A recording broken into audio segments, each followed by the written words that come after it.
மணப்பெண்ணின் பிரத்யேகமான திருமணம் Vivaha the Chennai silks.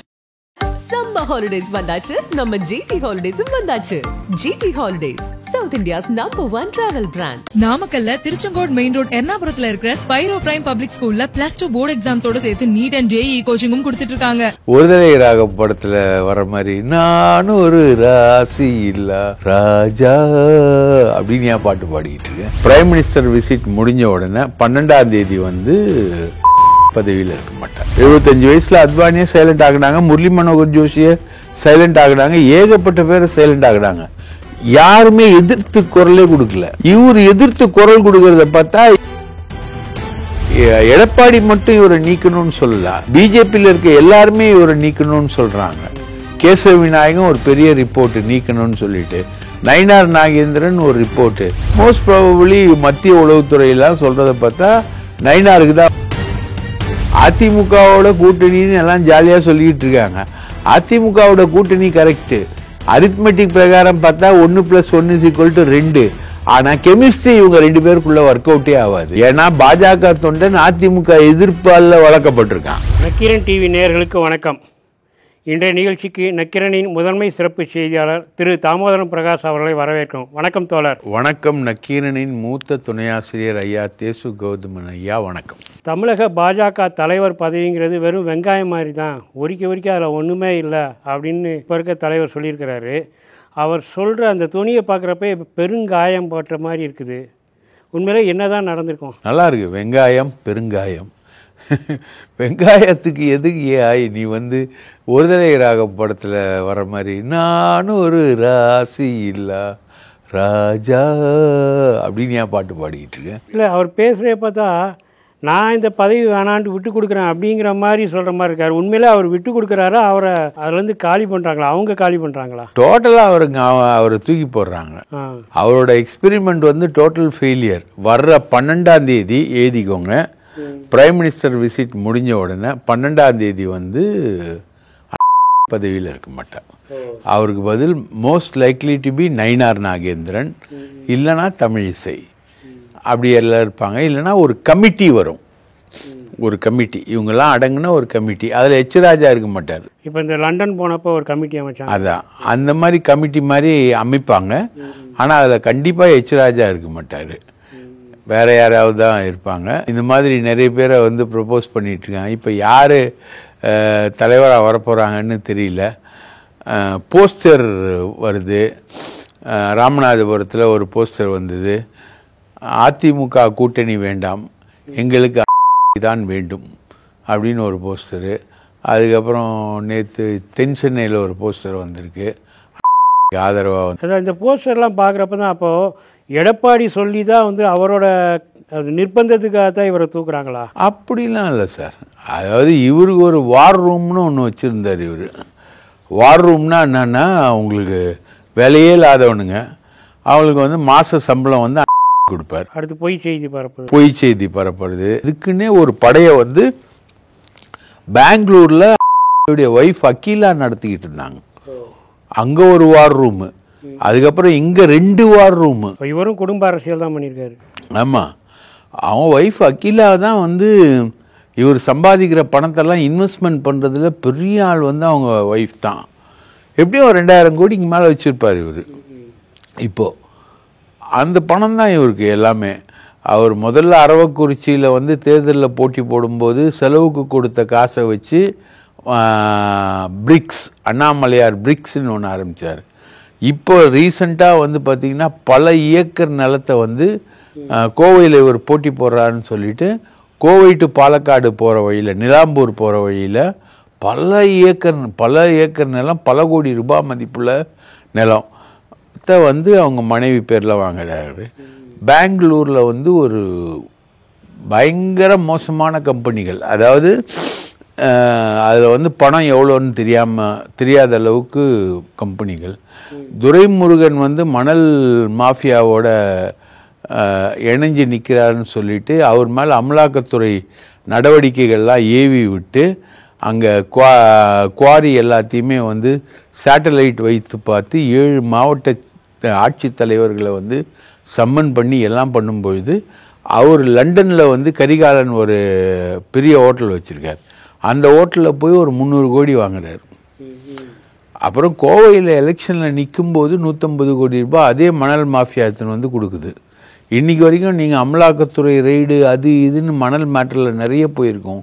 ஆனால் ஒரு எஃப்ஐஆர் கிடையாது. எஃப்ஐஆருக்கு இல்லைன்றது மட்டும் இல்லை, யார் மேலேயும் ஆக்ஷனும் கிடையாது. அமலாக்கத்துறை வந்து இது வரைக்கும் ஒரு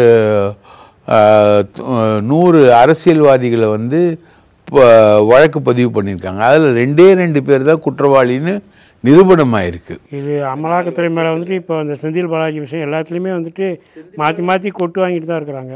செந்தில் பாலாஜியை வந்து அதிமுக காலத்தில் நடந்த கேஸில் பிடிச்சி கொண்டு வந்தாங்க. அதை வந்து இந்த அண்ணா பேச்சை கேட்டு தான் அமித்ஷா வந்து செந்தில் பாலாஜியை கைது பண்ணி போட்டார். செந்தில் பாலாஜியை கைது பண்ணி போட்டால் தான் நம்ம கொங்கு பகுதியில் ஜெயிக்க முடியும்னு சொன்னார் பார்லிமெண்ட்டில். பார்லிமெண்ட் தேர்தலில் 25 தொகுதிகளில் ஜெயிப்போம் அப்படின்னாரு இவர். அந்த 25 தொகுதிகளும் அவுட்டு. இப்போ முக்கியமாக பார்த்தீங்கன்னா செந்தில்னு ஒரு கேரக்டர். இவர் வந்து சவுத் இந்தியாவோட RSS பிரமுகர். இவர் வந்து அமித்ஷாவோட நேரடியாக தொலைபேசியில் பேசக்கூடிய ஒரு ஆள். திருச்சியை சார்ந்த செட்டியார். இவர் வந்து ஒரு இன்னைக்கு ஜக்கி வாசுதேவோட சேர்ந்து அமெரிக்காவில் பிஸ்னஸ் பண்ணிக்கிட்டு இருக்காரு. இவர் அமெரிக்காவில் ரியல் எஸ்டேட் பண்ணிக்கிட்டு இருக்காரு. ஜக்கியா தான் பண்ணியிருக்காரு இல்லையா? ஜக்கியா தான் பண்ணியிருக்காரு. ஜக்கியோட போட்டி போட்டுக்கிட்டு இவர் பண்ணிக்கிட்டு இருக்காரு. அதுக்கப்புறம் பார்த்தீங்கன்னா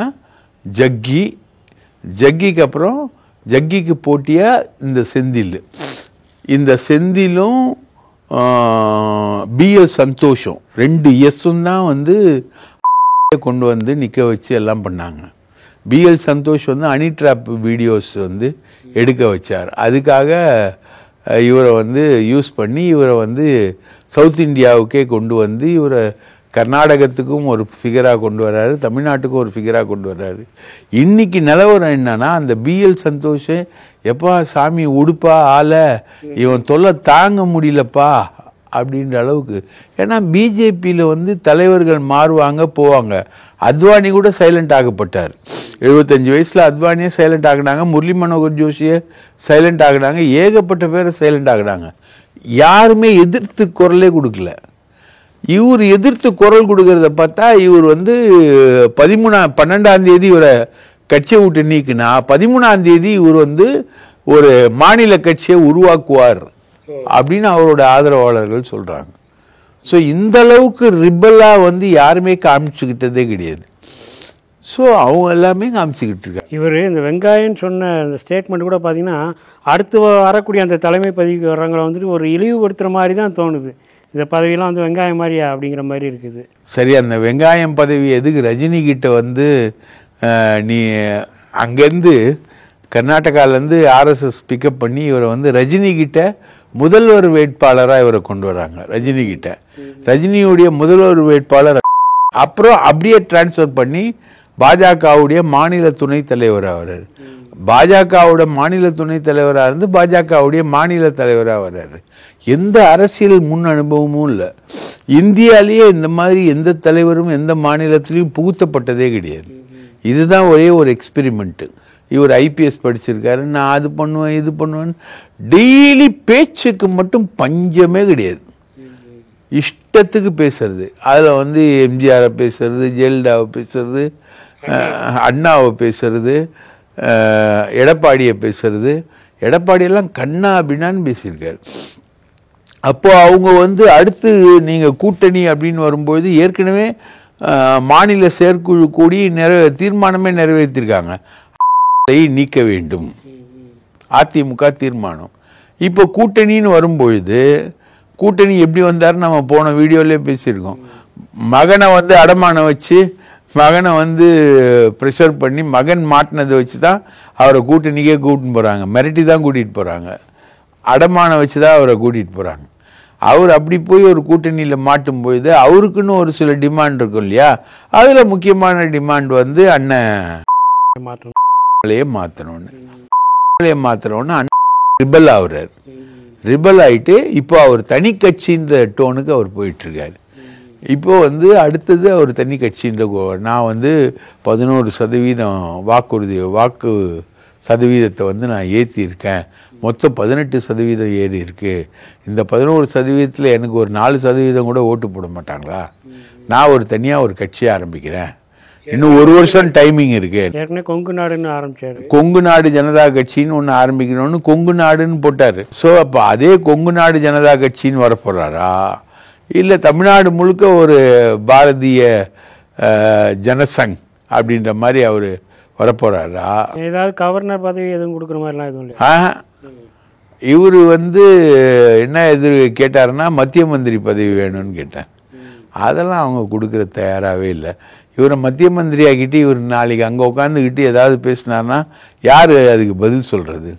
மத்திய மந்திரி நீக்கம்னுலாம் வந்து பாஜக வரலாற்றில் வந்ததே கிடையாது. மத்திய மந்திரியாக செலக்ட் பண்ணால் ஒரு மத்திய மந்திரி தான், அதுக்கு மேலே நீக்கெல்லாம் கிடையாது. ஸோ இவர் மத்திய மந்திரி ஆகணும்னா இன்னொரு ஆல்டர்னேட்டிவ் என்னென்னா எடப்பாடி காலில் விழுந்து 2 ராஜ்யசபா உறுப்பினர்களை, ஒரு ராஜ்யசபா உறுப்பினரை வாங்கி அதிமுக ஆதரவோட ஒரு ராஜ்யசபா உறுப்பினரானா மந்திரி ஆகலாம்.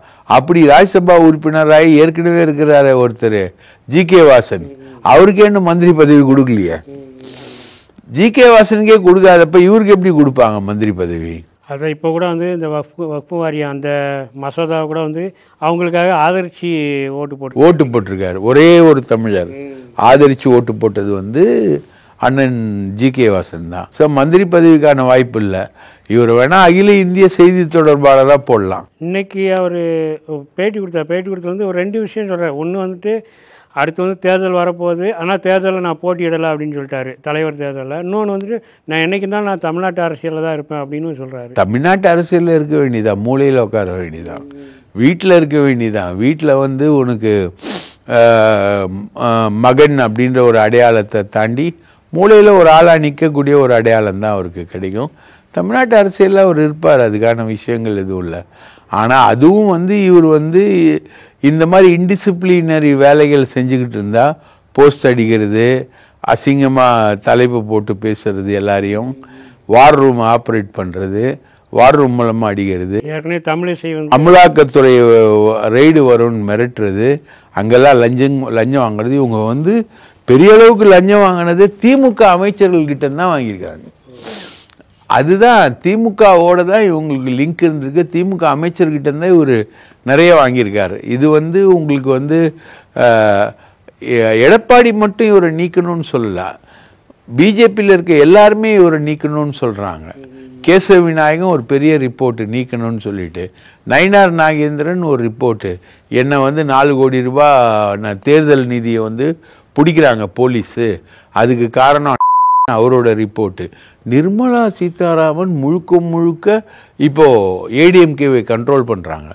செங்கோட்டையனை பார்க்குறாங்க, போய் பார்த்துக்கிட்டே இருக்காங்களே, தம்பிதுரையை பார்க்குறாங்க, சிவி சண்முகத்தை பார்க்குறாங்க, எல்லாருமே அவங்க பார்த்துக்கிட்டு இருக்காங்க. அப்போது அவங்களுடைய ரிப்போர்ட் இருக்குது. அவங்களுடைய ஆள் வந்து கேடி ராகவன் ஒருத்தர் இங்கே இருக்கார். கேடி ராகவன் தான் இவர் முதல்ல அனி ட்ராப் வீடியோ எடுத்து அசிங்கப்படுத்தினாலும் கேடி ராகவன் தான். கேடி ராகவன் வந்து பவர்ஃபுல்லாக வந்துடக்கூடாதுன்னு தான் முதல்லையே கேடி ராகவன் அனி ட்ராப் வீடியோ எடுத்து கேடி ராகவனை ஒழிச்சு கட்டினார். அவர் வந்து இப்போ விஸ்வரூபம் எடுத்து அவர் வந்து ஒழிச்சு கட்டுற பணியில் இருக்கார். அவங்க எதுவும் தமிழக தலைவராக வர்றதுக்கு வாய்ப்பு இருக்கா? அவரும் வர்றதுக்கு வாய்ப்பு இருக்கு. ஏன்னா முழுக்க நிர்மலா சீதாராமன் தான் இந்த என்டையர் எபிசோடை வந்து ஹேண்டில் பண்ணிட்டு இருக்காங்க. அதனால கேடி ராகவன் வர்றதுக்கும் வாய்ப்பு இருக்கு. கேடி ராகவன், நயினார் நாகேந்திரன், தமிழிசை, இப்படி போயிட்டு இருக்கு இந்த இது. அதை சொல்கிறாங்க கருப்பு முருகானந்தம், திருப்பூர் முருகானந்தம், மாதிரி ஏகப்பட்ட பேரை சொல்லிக்கிட்டு இருக்காங்க. ஆனால் அது ஒரு கமிட்டியாக வருமா இல்லை யாராவது தலைவராக வருவாங்கன்றது தெரியல. மோஸ்ட் ப்ராபபிளி மத்திய உளவுத்துறையெல்லாம் சொல்கிறத பார்த்தா நயினாருக்கு தான் வாய்ப்பு. நயினார் வந்து டபுள் சைடு யூஸ் ஆவார். அவர் வந்து டிஎம்கே கவர்மெண்ட்டில் சலுகைகளை அனுபவிக்கிறவர். அங்கே நெல்லையில் வந்து ஒரு பெரிய ஹோட்டலே நடத்துகிறாரு. தமிழ்நாடு அரசு போக்குவரத்து கழகத்தோடைய நிலத்தில் அவர் இன்னைக்கு வரைக்கும் நடத்திக்கிட்டு இருக்காரு. அவரால் திமுகவோடையும் அட்ஜஸ்ட் பண்ணி போவார், அதிமுகவோடையும் அட்ஜஸ்ட் பண்ணி போவார். இவரை மாதிரி முரண்டு பிடிச்சி அது பண்ணி இது பண்ணிலாம் இல்லை. இவர் வந்து மிரட்டல் வசூல், பிளாக்மெயில் மாதிரி, வழிப்பறி மாதிரி. ஏற்கனவே இந்த லூலு மால் வந்துட்டு உள்ளே வந்து ஒரு செங்கல் கூட வைக்க விட மாட்டேன் அப்படின்னு சொல்லியிருந்தாரு. அதோடு வாங்கிட்டாரு. லூலு மால் இப்போ சென்னையில் எங்கே வருது தெரியுங்களா? சென்னை எக்மோ இருக்கு இல்லையா, தினத்தந்திக்கு எதிர்க்க ரயில்வே குவார்ட்டர்ஸ் இருந்தது இல்லையா, அதை ஃபுல்லாக இடிச்சிட்டு லூலு மாலை வந்து மத்திய அரசு நிலம் கொடுத்து கட்டுது.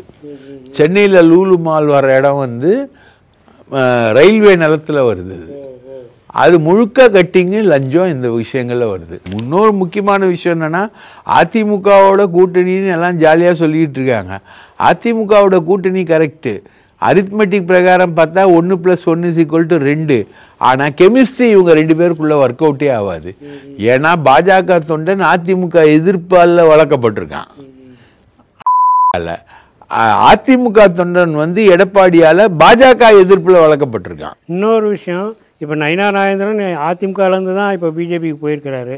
அப்படி இருக்கப்போ அவர் வந்து ஒரு பாஜக தலைவருங்கிற மாதிரி எடப்பாடியால் பார்க்க முடியுமா? எடப்பாடியால் அதிமுகவில் ஒரு வேலுமணி மாதிரி ஒரு அமைச்சர்ன்ற மாதிரி தான் பார்ப்பாங்க. அது அவங்களுக்கு சௌகரியம் தானே, என்ன சொன்னாலும் கேட்டுக்க போகிறாரு.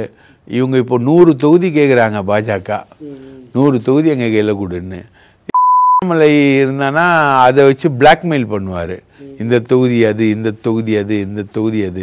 அப்போது இவர் வச்சுக்கிட்டு தொகுதி பங்கீடே பண்ண முடியாது, கேம்பெயினும் பண்ண முடியாது.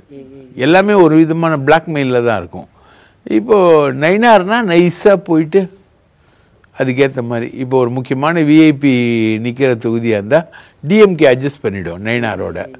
முக்கியமான ஏடிஎம்கே நிற்கிற தொகுதியாக இருந்தால் ஏடிஎம்கே அட்ஜஸ்ட் பண்ணிக்கும் நைனாரோட. யாரோட வேணா நைனார் அட்ஜஸ்ட் பண்ணிப்பார், கவலையே பட மாட்டார். இப்போ வந்து தனி கட்சி ஆரம்பிக்காமல் பாஜகவை டிஸ்டர்ப் பண்ணாமல் இருக்கணும், ரைட்டுங்களா?